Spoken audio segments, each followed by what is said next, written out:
Good morning, everyone. This is Ryan Edner with your Tuesday, October 29th morning wake-up call.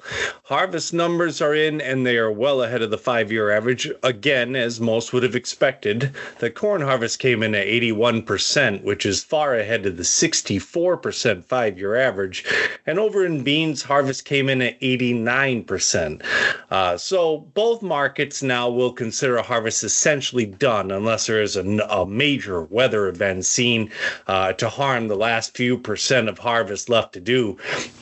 The forecast for the most part remains clear for 5 or 6 days yet, and then a sizable weather system does move in, which starts down in the Texas Panhandle, moves northeast towards Iowa and Wisconsin, and actually stretches all the way to Canada.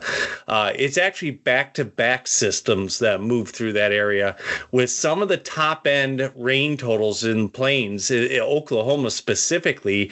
Between the two events combined, those top-end totals reach 8 to 11 inches. So significant rains coming through the plains here. And again, that impacting all areas around is up to South Dakota, Iowa, Minnesota, Illinois, you name it.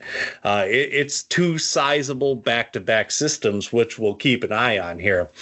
Yesterday's pullback, once again, did find support as corn moved down to 410. The last time we had a pullback, corn dropped to 399. We are likely to see better support at a higher level than 399. Two reasons for that. One being that trade already knows to expect more 8 a.m. sales as you move down here, which will attract some more speculative buying. And secondly, there are likely some who wanted to buy on the last pullback, may have missed it, and are now putting orders in a little bit higher to be sure they don't miss it again.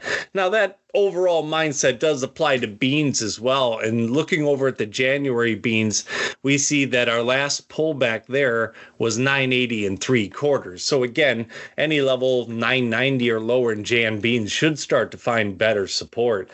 All markets may have been caught up in a little bit of macro selling yesterday. Crude had a rough day, but most outside markets or outside influence on grains are easing up today. Crude's up 89 cents, and there are no major moves in other markets we would see as an outside influence to the grains. Switching on over to cattle here, the average cash trade last week was very much as strong as expected. For the all area average, the total came out to 190.20. That's up 232 on the week. Now that's very close to what we would have thought, $2 or slightly higher, given the cash trades we've recently seen. Box beef was up 126 yesterday in choice and down 290 in select, so slightly lower. The box beef over the last week to week and a half has actually been sideways and choppy. So not seeing a major influence from box beef right now, but we will watch it. If it starts a new trend, either resuming higher or starting to move the other way, lower, then it will offer influence again. But for now, it's up at one day, down the next, so it's choppy influence. And lastly, to mention in cattle, we did not see a show list yesterday. It was put out there that the group who puts the show list together had asked for numbers, but they never put out any final numbers at any point that we were able to see yesterday. So show list is still a question mark. Has the recent slowdown in slaughter, will that cause a higher show list this week? It's possible. So it is a very important number to be seen, and trade might remain fairly calm until they finally do see that.